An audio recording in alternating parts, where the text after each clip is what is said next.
ইসলাম আগমনের পূর্বে মক্কা ছিল ব্যবসা ও বংশগৌরবের কেন্দ্র।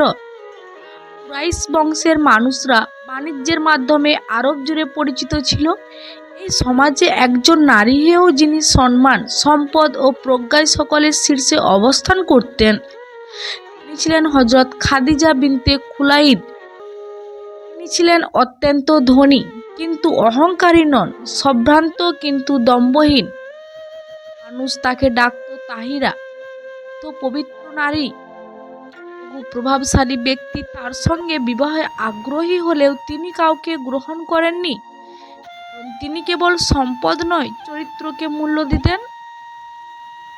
অন্যদিকে মক্কার বুকে বেড়ে উঠেছিলেন এক যুবক, যার হাতে কোনো ধন সম্পদ ছিল না, কিন্তু যার চরিত্র ছিল অমূল্য। ছিলেন মুহাম্মদ ইবনে আবদুল্লাহ। মানুষ তাকে ডাকত আল আমিন, সবচেয়ে বিশ্বস্ত শত্রু তার কাছেও আমানত রাখত।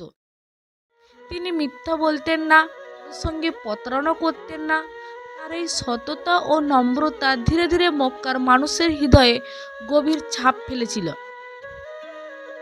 খাদিজা রাদিয়াল্লাহু তাআলা আনহু নিজে সরাসরি সফরে না গিয়ে বিশেষত লোকেদের মাধ্যমে ব্যবসা করাতেন। এমন একজনকে খুঁজেছিলেন যিনি শুধু লাভই নয়, সততার সাথে ব্যবসা করবেন।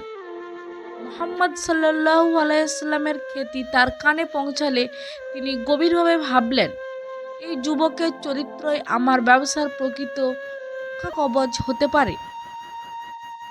খাদিজা রাদিয়াল্লাহু তাআলা আনহু তার খাদেম মাইসারার মাধ্যমে মুহাম্মদ সাল্লাল্লাহু আলাইহি ওয়াসাল্লামের কাছে প্রস্তাব পাঠালেন শাম দেশে তার বাণিজ্য কাফেলের দায়িত্ব নেয়ার।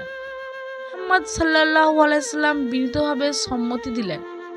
তিনি কোনো অতিরিক্ত পারিশ্রমিক চাননি এবং দায়িত্বকে আমানত হিসাবে গ্রহণ করেছিলেন। এই সফরে মাইসারা এমন সব ঘটনা দেখলেন যা তাকে অভিভূত করল। রোদে সফরের সময় তিনি দেখলেন মুহাম্মদ সাল্লাল্লাহু আলাইহি ওয়াসাল্লামের উপর যেন মেঘ ছায়া দিচ্ছে। খ্রিস্টান পাদ্রী তার চেহারা দেখে বললেন, যুবকের মাঝে নবুয়াতের নিদর্শন রয়েছে। ব্যবসায়ে আগের যে কোনো সময়ের চেয়ে বেশি লাভ হলো, কিন্তু একটু অসততা ছড়ায়। সারা ফিরে এসে সব ঘটনা বিস্তারিতভাবে খাদিজা রাদিয়াল্লাহু তাআলা আনহাকে জানালেন। শুধু লাভের হিসাব শুনে আনন্দিত হননি, বরং মুহাম্মদ সাল্লাল্লাহু আলাইহি ওয়াসাল্লামের চরিত্র, সততা, আল্লাহ ভীতির কথা শুনে তার হৃদয়ে গভীর শ্রদ্ধা জন্ম নিল। সেই শ্রদ্ধা ধীরে ধীরে সম্মানে, আর সম্মান পরিণত হলো গভীর ভালোবাসায়। খাদিজা রাদিয়াল্লাহু তাআলা আনহা বুঝতে পারলেন এই মানুষটি সাধারণ কেউ নন। ভাবলেন, কোন চরিত্র মানুষই আমার জীবনের সঙ্গী হওয়ার যোগ্য। সমাজে একজন নারী হয়ে নিজ থেকে এমন সিদ্ধান্ত নেওয়া সাহসের বিষয় ছিল, কিন্তু খাদিজা রাদিয়াল্লাহু তাআলা আনহা ছিলেন ব্যতিক্রম। খাদিজা রাদিয়াল্লাহু তাআলা আনহা তার বান্ধবী নাফিসা বিনতে মুনাইয়াকে পাঠালেন মুহাম্মদ সাল্লাল্লাহু আলাইহি ওয়াসাল্লামের কাছে। রাসূল সাল্লাল্লাহু আলাইহি ওয়াসাল্লামকে জিজ্ঞেস করলেন, আপনি কেন বিয়ে করছেন না? মুহাম্মদ সাল্লাল্লাহু আলাইহি ওয়াসাল্লাম বিনীতভাবে বললেন, সামর্থ্য নেই। তখন নাফিসা বললেন, যদি একজন সম্মানিত, ধনী ও চরিত্রবান নারী প্রস্তাব দেন।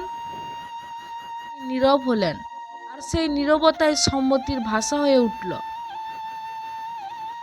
মুহাম্মদ সাল্লাল্লাহু আলাইহি ওয়াসাল্লাম তার চাচা আবু তালিবের সঙ্গে বিষয়টি আলোচনা করলেন। ওদিকে খাদিজা রাদিয়াল্লাহু তাআলা আনহা তার পরিবারকে অবহিত করলেন। ওই পরিবারের এই সম্পর্ককে সম্মানের চোখে দেখল, কারণ উভয় পক্ষের চরিত্র ছিল প্রধান বিষয়। বিবাহের দিন কাবাঘরের নিকটে সম্মানিত ব্যক্তিরা একত্রিত হলেন। আবু তালিব রাদিয়াল্লাহু তাআলা আনহু অত্যন্ত সুন্দর ভাষায় খুতবা দিলেন। এখানে মুহাম্মদ সাল্লাল্লাহু আলাইহি ওয়াসাল্লামের চরিত্র ও বংশের প্রশংসা করা হয়। নির্ধারিত হলো সম্মানজনক ও মর্যাদাপূর্ণভাবে। এই বিবাহ ছিল ভালোবাসা, সম্মান ও বিশ্বাসের এক অনন্য দৃষ্টান্ত। খাদিজা রাদিয়াল্লাহু তাআলা আনহা কখনো মুহাম্মদ সাল্লাল্লাহু আলাইহি সাল্লামের দারিদ্র্যকে তুচ্ছ করেননি, আর তিনি কখনো খাদিজা রাদিয়াল্লাহু তাআলা আনহার সম্পদে গর্ব করেননি। এই সংসারই ছিল নবুয়াতের পূর্বে প্রশান্ত আশ্রয়। মুহাম্মদ সাল্লাল্লাহু আলাইহি সাল্লাম হীরা গুহায় ধ্যান করতেন, আর খাদিজা রাদিয়াল্লাহু তাআলা আনহা তাকে সাহস ও সমর্থন জুগিয়েছেন নিঃশর্তভাবে। ওহীর পর ভিত মুহাম্মদ সাল্লাল্লাহু আলাইহি সাল্লামকে জড়িয়ে ধরে খাদিজা রাদিয়াল্লাহু তাআলা আনহা বলেছিলেন, আল্লাহ কখনো আপনাকে অপমান করবেন না। তিনি সত্যবাদী, আত্মীয়তার বন্ধন রক্ষা করেন। এ কথাই ইতিহাসের প্রথম ঈমানদার নারীর সাক্ষ্য। খাদিজা রাদিয়াল্লাহু তাআলা আনহা জীবিত থাকা অবস্থায় নবী সাল্লাল্লাহু আলাইহি সাল্লামের আর কোনো বিবাহ করেননি। তাই প্রমাণ করে এই বিবাহ ছিল শুধু সামাজিক নয়, হৃদয়ের গভীর বন্ধন। এই বিবাহ আমাদের শিখায় সম্পদের চেয়ে চরিত্র বড়, সৌন্দর্যের চেয়ে তাকওয়া মূল্যবান। ভালোবাসার ভিত্তি হওয়া উচিত সম্মান ও বিশ্বাস। খাদিজা রাদিয়াল্লাহু তাআলা আনহা ও বিশ্বনবী সাল্লাল্লাহু আলাইহি সাল্লামের এই পবিত্র বিবাহ কিয়ামত পর্যন্ত মানবজাতির জন্য আদর্শ হয়ে থাকবে।